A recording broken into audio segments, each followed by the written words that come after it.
We talked about Solomon, wisdom. We talked about Elijah, fatigue. We talked about Elisha, surrender. We talked about Jonah with mercy last week. And today we're going to be in the book of Daniel. And he had a lot of resolve. He had a resolution that would not give up. We're going to see that today as we dig into his word. Daniel is a wonderful book of prophecy, but also history.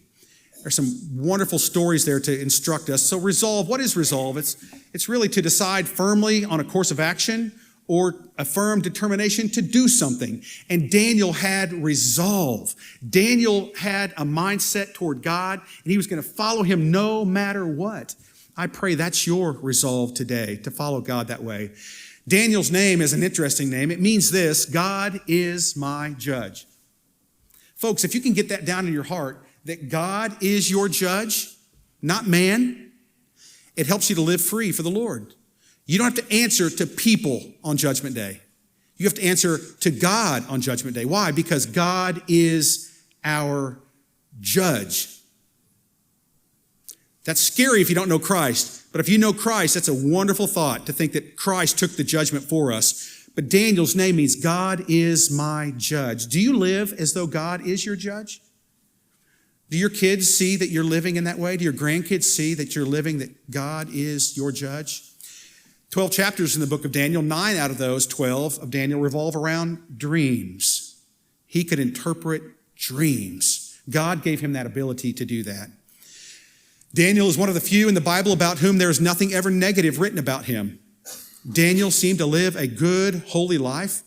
He needed to trust in God as we do, but he lived a godly life, and we can be thankful for that. In the original translation, Daniel is written mostly in Hebrew, while chapters 2 through 7 are written in Aramaic. So there are 3 languages that the Bible's written in. The Old Testament is Hebrew and Aramaic, and the New Testament, Koine Greek, or Common Greek. And so those are the 3 languages. In case you're in Bible trivia, you can pull those out. Here's the last one. Daniel was taken to Babylon as a young man, likely between ages 16 and 18 years of age. Anybody here between the ages of 16 and 18? Would you raise your hand? There you go. Those are our wise folks right there. The Babylonian captivity lasted 70 years, which would put Daniel in his late 80s at the beginning of Darius's reign in Daniel 6. So today we're going to see 2 bookends. We're going to look at 2 chapters in Daniel. The first chapter we're going to look at is Daniel 1, and this is when Daniel is a young man. He is in his teens. And then the last chapter we're going to look at this morning is Daniel 6, and it's Daniel in his late 80s. I'm not going to ask anybody if you're in your late 80s. But we have this whole spectrum of Daniel's life we're going to look at today, okay? A lot going on here. The kings that Daniel served under, there were 4 of them at least here. Some said 5, but what I saw most was 4. Think about that. You live for 80 years, 90 years, you see a lot of different presidents. You see a lot of different kingdoms come and go. Daniel lived through a lot of these as he was in exile. So Jeremiah prophesied this. He said, hey, Israelites, listen, Judah, listen, if you don't turn to God, we're going to be ransacked by the Babylonians. He's going to come in and take over. They're going to come in and take us out of here. They're going to ransack everything, tear down the temple, raise the temple. Come on, guys, come back to God. They wouldn't listen. They wouldn't listen. Jeremiah, the weeping prophet, he cried and he prayed and he fasted and he mourned over what was going to happen. He saw it coming. God showed him, unless you turn, these things will happen. Folks, I don't know what age we're in right now. We know we're in the last times, but we don't know how much time we have. And I wonder if the preachers today and the missionaries today and the teachers today are crying out, get right with God. You don't know how long you have. And the preachers cry out and they cry out and they cry out, and people, they yawn, and I'll go to church when I want to go to church. Spiritual things just aren't important to me. And that happens, and I think preachers cry over that. They want people to be serious about God. Jeremiah wanted the people to be serious about God, and they wouldn't turn back to God. They held on to their idols, and God judged them for that. This is a sad story as we get into Daniel, but it'll end on a high note. I want you to think about it. This captivity lasted 70 years, 586 BC to 516, and Jerusalem, Israel's over there on the far left of the map, and that fertile crescent that goes up and over. The Babylonians came in and ransacked the city just as Jeremiah predicted, and they took them up and around over there, that trek of maybe 500 miles. They were living in a foreign land without the temple, without their homeland that God had promised them. They're living in a foreign land. They're in bondage. They don't even speak the language. It's a different language. They can't even speak the language. They have to learn a new language. This is what's going on. This is the culture. This is the setup. This is where we are in the story. So kind of have that in your mind. They're in a foreign place for 70 years. And Daniel's going to show us here. There is maybe just a young boy. They're carted off. These Babylonians come in on horses and they just take people off in chains. They put chains around their necks and their hands and their feet, and they take them all the way over to Babylon, modern day Iraq. So let's look at Daniel 1, if you would. Open your Bibles to Daniel chapter 1. This is right in the history. We're right in the middle. Remember, Jeremiah prophesied this. Chapter 1, verse 1. In the third year of the reign of Jehoiakim, king of Judah, Nebuchadnezzar, king of Babylon, came to Jerusalem and besieged it. And the Lord delivered Jehoiakim, king of Judah, into his hand, along with some of the articles from the temple of God. These he carried off to the temple of his God in Babylon and put in the treasure house of his God. Oh, our God's bigger than your God. We're showing you, come on, we're taking you captive. They took him in and they put the treasure from the gold into his treasury, to his false God. Verse 3, the king ordered Ashpenaz, chief of his court officials, to bring in some of the Israelites from the royal family and the nobility. Stop right there. The royal family, what's that mean? They were in the palace. They're king's kids. They're relatives of the king. Royal family and the nobility. Verse 4, young men without any physical defect, handsome, showing aptitude for every kind of learning, well-informed, quick to understand, and qualified to serve in the king's palace. These are some remarkable young men. These are men from Judah, the southern kingdom. They're brought in to Babylon, and they begin to look for some smart people. That's what happens in war. You take over and you take the best. And they're taking the best of these men, these young men, and they're bringing them in and they're studying them to see what kind of intellect they have. And they find out that some of these young men, they're handsome. I know some of you guys feel that weight.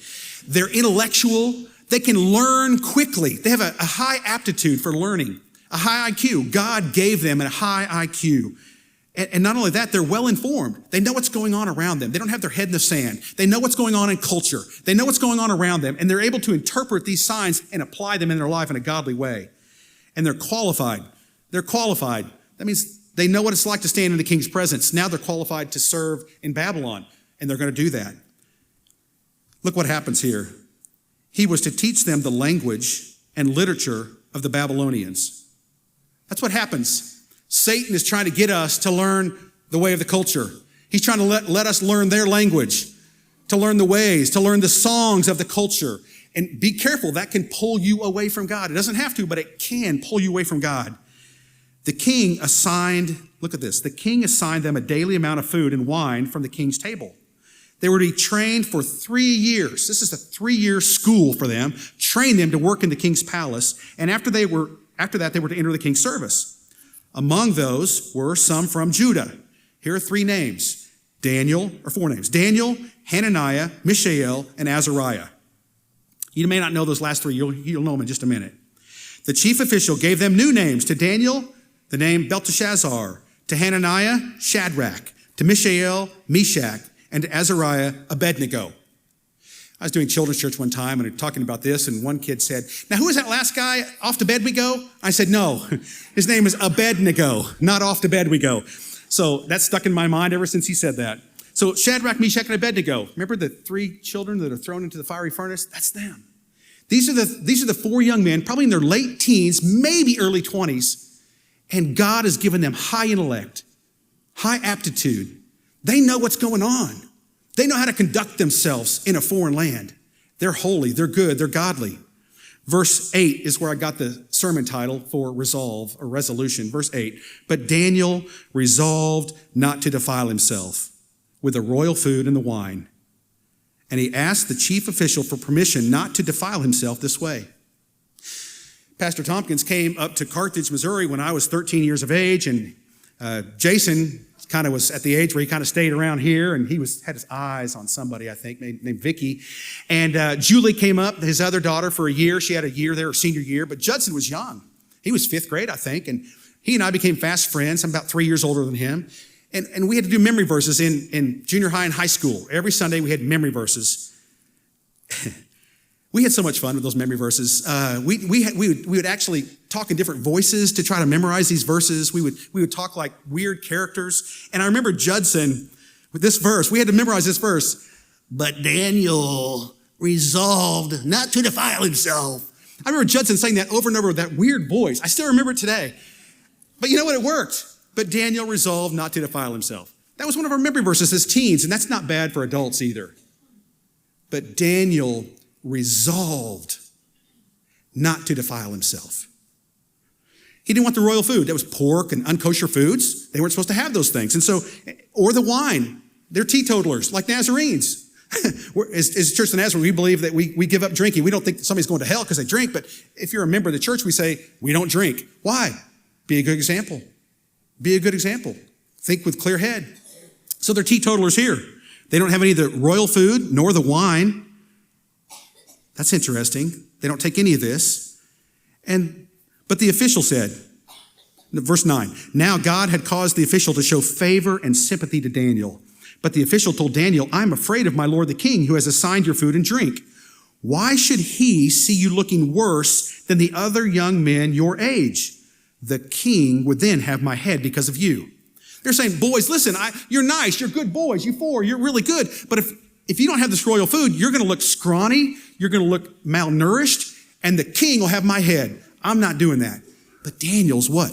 He's wise. He speaks to his authority with wisdom. It's always good to do, speak to your authorities with wisdom. And he says, Daniel then said to the guard, whom the chief official had appointed over Daniel, Hananiah, Mishael, and Azariah, verse 12, please, got manners, Daniel speaking to his authority, please test your servants for 10 days. Give us nothing but vegetables to eat and water to drink. Voila, the Daniel diet. There it is. 10 days. Now later it talks about 21 days. They did this two different times. But right now he's asking for 10 days, chief official. Would you allow us just to have vegetables and water? And now God gave Daniel wisdom to talk in a certain way and to speak, and he was likable, I'm sure. And this chief official's like, okay, you got 10 days. 10 days. You got 10 days. Vegetables and water it is. Verse 13, Daniel says, well, then compare our appearance with that of the young men who eat the royal food and treat your servants in accordance with what you see. So he agreed to this test, and he tested them for 10 days. Verse 15, at the end of the 10 days, they looked healthier and better nourished than any of the young men who ate the royal food. So the guard took away their choice food and the wine they were to drink and gave them vegetables instead. Any of you ready to sign up for that diet? All right, vegetables and water only. Y'all in? All right. Me neither. All right, here we go. Verse 17. To these four young men, God gave. What did God give them? God gave knowledge and understanding of all kinds of literature and learning. They had high IQs. That's what he's saying. God gifted them with intellect. That's up to God. God gave them these abilities. And Daniel could understand visions and dreams of all kinds. At the end of the time set by the king to bring them in, the chief official presented them to Nebuchadnezzar. The king talked with him, and he found none equal to Daniel, Hananiah, Mishael, and Azariah. So they entered the king's service. They made it through the competition 3 years, and they surpassed everybody. Look what it says. In every matter of wisdom and understanding about which the king questioned them, he found them 10 times better than all the magicians and enchanters of his whole kingdom. And Daniel remained there until the final year of King Cyrus, which is at the end of his life. Interesting here. Daniel comes in. He's got a resolve to follow after God. He's in a foreign land. You know, when in Rome, do as the Romans do. He didn't do that. When in Babylon, do as the Babylonians. He didn't do that. He said, no, I'm not going to eat your foods. Can you let me eat vegetables and have water only? Okay. Daniel and his 3 friends rise above, far above, 10 times above these other companions. They're selected for the king's household to serve. Daniel resolves not to defile himself. That's important. It's so easy in our day and age. Well, the politics are saying this, or culture's saying this, or the songs, or TikTok, or whatever it is. They're all saying these things. But you, as a Christian, must resolve not to defile yourself. Are you watching things now that maybe 10 years ago you would have never watched? Are you saying words now and getting into things now that 2 years ago you would have never done that? Folks, that's called drift. And that's very dangerous. That's called backsliding. That's pulling away from the things of God, and you're slipping closer to Satan. It is a battle. Folks, we are in a battle. If you don't think we are, wake up. We are in a battle. Satan is coming after your heart. He's coming after your family. He's coming after your relatives. Satan doesn't care how he gets you as long as he swallows you whole.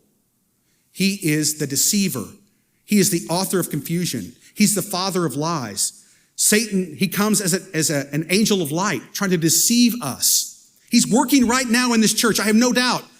Satan's not in the bar. He's already got them. Satan is in church right now. His imps are here right now, and they're trying to distract you. They're trying to dissuade you. They're trying to get you to come away from God. They're trying to get you to say, oh, this religious stuff, I just can't take it all.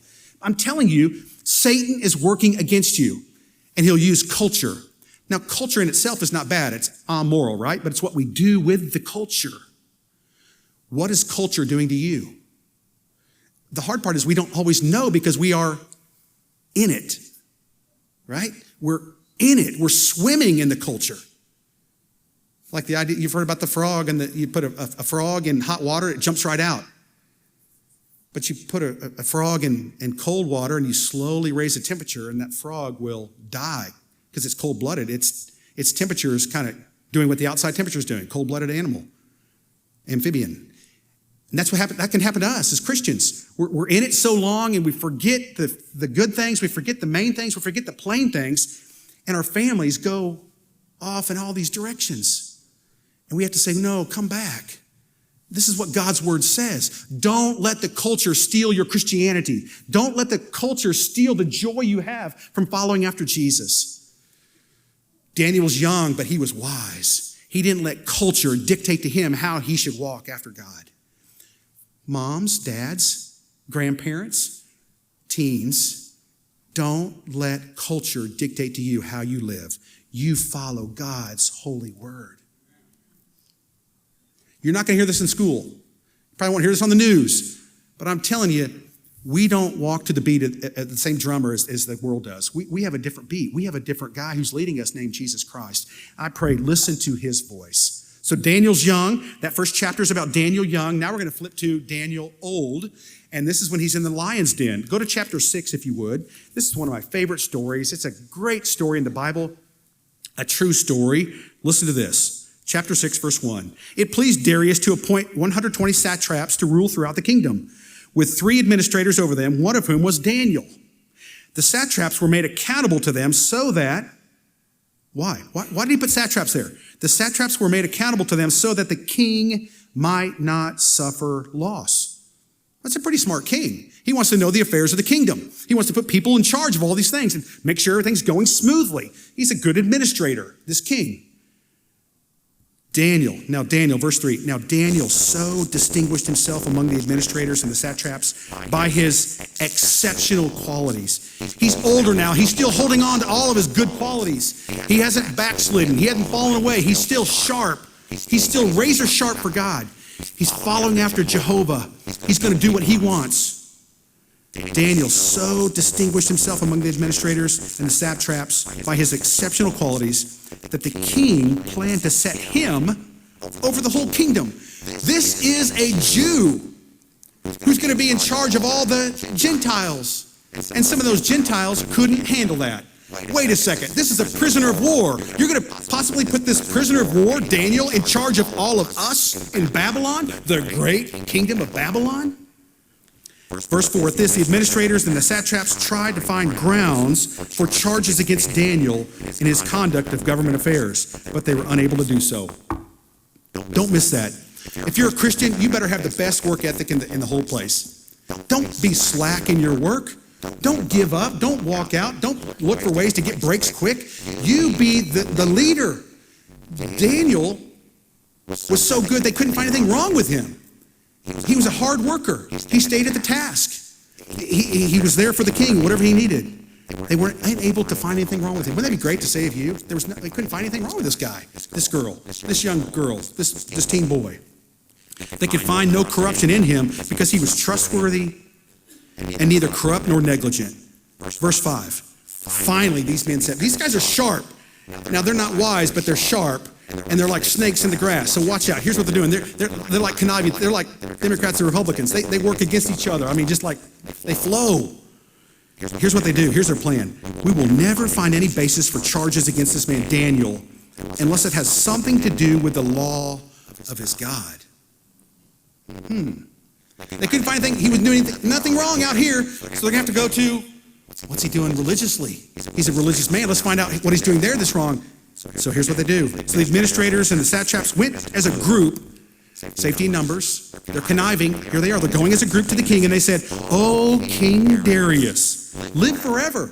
Now, that's a common greeting, but they're sucking up is what they're doing. They're brown-nosing. They're just trying to work him. Verse 7, the royal administrators, prefects, satraps, advisors, and governors have all agreed that the king should issue an edict and enforce the decree that anyone who prays to any god or man during the next 30 days, except to you, O king, shall be thrown into the lion's den. Now, O king, issue the decree and put it in writing so that it cannot be altered, in accordance with the law of the Medes and the Persians, which cannot be repealed. So King Darius put the decree in writing. Not smart, not good, because this king loves Daniel. But this king is not thinking about what this group is coming to do to him. They're laying a trap for him. They're trying to tie him up. They're trying to bind this king up. Why? To get rid of this Jew named Daniel. They all came. They came with a plan. In their secret chambers, they made up this plan. Doesn't it sound like today? Going to their secret chambers and making up plans. See, don't put your trust in men. Be careful. All men will fail us. I will fail you. You'll fail me. We put our trust in God, right? We put our trust in God, right? We put our trust in God, right? Hey, good. You're still awake out there. They work this king over, King Darius. They work him over, and it works. He puts it in writing, not even thinking about it. And now all this group, they're like, ha, we got that king. We outsmarted the king.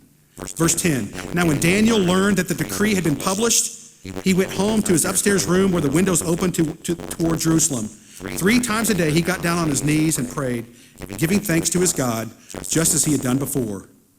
Stop there. Daniel didn't change because culture changed. Daniel didn't change because there was a new rule. Daniel followed after God. Folks, I don't know what's coming down the pike. You don't either. I'm not a prophet nor the son of a prophet. But I'd say this, it's not going to get easier for Christians.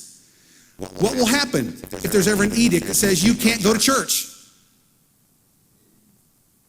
You lose your tax privileges. You lose this or that. You'll be penalized. You may be put in jail. What would we do, folks? Would we change our religion because now it's getting hard? Daniel didn't change. Daniel remained the same. He was resolute. He resolved not to defile himself. Is that you? Is that your heart? Have you resolved not to change with the changing culture, with the changing winds that are all around us? Verse 11, then these men went as a group again. They were doing everything as a group. They're working together. And they found Daniel praying and asking God for help. That's a good thing to do. I hope that you find me praying and asking God for help. I want to find you praying and asking God for help. Daniel didn't change. He goes to the upper room so he can be seen. He opens the windows, not to be a showboat, but he's saying, I don't care what you do. I'm following after God. I've resolved to follow Yahweh. Don't hide your Christianity. Don't lay low. Don't be embarrassed of Christ. In fact, if you're embarrassed of Christ now, Verse 12, so they went to the king and they spoke to him about his royal decree. Did you not publish a decree that during the next 30 days, anyone who prays to any god or man except to you, O king, would be thrown into the lion's den? They're setting him up again. The king answered, the decree stands in accordance with the laws of the Medes and the Persians, which cannot be repealed. Then they said to the king, Daniel, who is one of the exiles from Judah, it's a slur. They're slandering him. They're trying to put him down. He pays no attention to you, O king, or to the decree you put in writing. He still prays 3 times a day. When the king heard this, he was greatly distressed. He was determined to rescue Daniel and made every effort until sundown to save him. Then the men went as a group, again, there was as a group, they went as a group to the king and said to him, remember, O king, that according to the law of the Medes and the Persians, no decree or edict that the king issued can be changed. They're probably smirking at him. They know they have him. They got this king over a barrel. Verse 16, so the king gave the order, and they brought Daniel and threw him into the lion's den. Now imagine being in your late 80s and thrown into a lion's den. First of all, if there's no lions in there, who cares about that? Being thrown down into a lion's den. I don't know how tall it was. It's probably tall enough so that lions couldn't jump out of the hole. Maybe it's 10 feet. Think about the height of a basketball goal. Throwing somebody that's 88 years old down into a pit. First of all, broken bones, broken hip. I mean, you don't know what's going to happen. Think about that. They throw him down in there into this pit. The king said to Daniel, he's right there with him. Now, the king would never be around for any kind of execution like this. He's got bigger things to do. He's got nobility to worry about. But now he's down here by this pit, this lion's pit, this lion's den. He's down here, and he sees Daniel thrown in. And what does he say? May your God, whom you serve continually, rescue you. Folks, the world is watching us. The world is watching us as Christians, how we act, how we react, how we respond, how we talk, how we live. The world is watching. And they know that our God is real. They know he's the real God. But they're always watching us. Are they going to mess up? Are they going to back up? Are they going to give up? Do they have resolve? May the Lord rescue you, Daniel, down in that pit. A stone was brought and placed over the mouth of the den, and the king sealed it with his own signet ring and with the rings of his nobles, so that Daniel's situation might not be changed. Then the king returned to his palace and spent the night without eating and without any entertainment being brought to him, and he could not sleep. He is so distraught over Daniel, he can't sleep. He says, hold the entertainment tonight. No entertainment. I don't want anything to eat. I just want to be alone. And he's pacing maybe back and forth in his palace. What's going on? Oh, God. Maybe he's even praying, God, can you preserve Daniel? He's a good man. He's a solid man. Lord, he's never done anything wrong. Oh, God, I don't know what he's praying. If he is, he's distraught. He's probably talking to somebody. I'm sure it's Daniel's God. Verse 19, at the first light of dawn, he didn't even have to wake up. It's like a teen lock-in. He just gets up and he goes. He's already awake. At the first light of dawn, the king got up and hurried to the lion's den. When he came near the den, he called to Daniel in an anguished voice.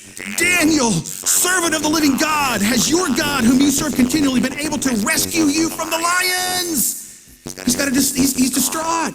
He's nervous. He loves Daniel. Daniel answered, O king, live forever. My God sent his angel. He shut the mouth of the lions. They have not hurt me, because I was found innocent in his sight. Nor have I ever done anything wrong before you, O king. Daniel's sticking up for himself now, isn't he? King, I've never hurt you. I've never gone behind your back, king. I've never slandered you. I've never hurt you, king, not one time. The king was overjoyed, and he gave orders to lift Daniel out of the den. I don't know if they put down cloths or ropes, and they put him under his arms. That's how they do it, put cloth under that and lift the ropes under the armpits and lift somebody out of there. They didn't want to go down in there, did they? They didn't want to go down and get him. They didn't have the same faith Daniel did. They put some ropes down in there, let's get him out. And they pull him up. The king was overjoyed. No wound was found. There it is. No wound was found on him after he was lifted out of the den, because he had trusted in his God. He trusted in his God. Folks, you never have to apologize to God when you just follow his word. You never have to say you're sorry to God when you just follow his word. Lord, I'm trusting you. I'm following you. I want to do what you want, God. Now, if you fail, then you say sorry, but just keep living for God is what we're getting at here. Verse 24, at the king's command, the men who had falsely accused Daniel were brought in and thrown into the lion's den. That's going to become R-rated here. They were thrown into the lion's den along with their wives and children. Folks, your actions have consequences. Think about that. Dads, what you do in your home affects your wife and your kids. Don't miss this point. This is leadership. This is dads lead. Dads, do your job. Dads, get your family together and pray. Dads, be godly. Their wives and their children were thrown into the lion's den, and before they reached the floor of the den, the lions overpowered them and crushed all their bones. Some would say, some liberal scholars say, well, the lions just weren't hungry, I guess, because they didn't eat Daniel. No, God shut their mouths. And God then took his hand off those lions whenever those other bad guys were thrown in. And they crushed their bones. That's a lot of power from a lion's jaw. Crushed their bones before their bodies hit the floor. Then King Darius wrote to all the peoples, nations, and men of every language throughout the land. Here it is. Here's his declaration. May you prosper greatly. I issue a decree that in every part of my kingdom, people must fear and reverence the God of Daniel. The God of Daniel. They know this God because of Daniel. People know our God because of our actions. For he is the living God and he endures forever. His kingdom will not be destroyed. His dominion will never end. He rescues and he saves. He performs signs and wonders in the heavens and on the earth. He has rescued Daniel from the power of the lions. So Daniel prospered during the reign of Darius and the reign of Cyrus the Persian. What a story. How did that even happen? Because Daniel resolved not to defile himself. He was used of God because he resolved not to defile himself. Don't miss this. This is interesting. I hope you caught this when I was reading it. A stone was brought and placed over the mouth of the den, and the king sealed it with his own signet ring and with the rings of his nobles so that Daniel's situation might not be changed. Sound familiar? Sound familiar? They brought a stone and placed it over the mouth of the den. Think New Testament. I know you're with me. Hopeless. Put a seal on it. Put the king's signet ring on there and the nobles. Hopeless. Stones over the mouth. It's dark. It's over with. It's over with. Daniel in the lion's den is a shadowing of Jesus in the tomb. They put Jesus in that tomb. We got rid of him. We're finished with him. Finally. He convicts us. We feel terrible around him. Put him in a tomb. But on the third day, God raised Jesus from the dead to live now, to make intercession for us forevermore. And Jesus is praying for us now. He wants to see Brockington Road. Do you have resolve? Do you have this resolution? You're going to hold on to God no matter what. Don't go with the culture. Don't fade with the crowd. Teens, you're in school now. Hold tightly to what God says. Follow after God. Don't let your teens pull you into all kinds of terrible stuff. Follow after God. You will not be ashamed at the end of your life. Follow after God. Dads do that. Moms do that. Grandparents, keep on living for Jesus. Here he is, Daniel, 80-some years old, still living for God, thrown into the lion's den. He probably thought retirement was going to look a little different. He's thrown into a lion's den. Why? Because he served God. Doesn't mean just because you serve God, you're not going to have any troubles. Senior adults, troubles are still going to come.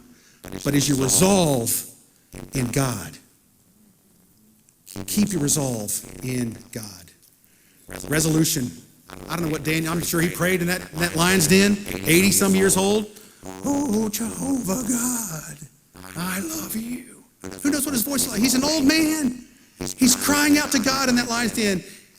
I imagine he probably slept that night, though, after a while, don't you? I mean, older people, like my dad, likes to take naps. He's 80, he'll be 81 this year. He likes to take naps. And I imagine Daniel, this has been a long day. I can't do a lock-in with Pastor Samuel. I'm going to take a nap.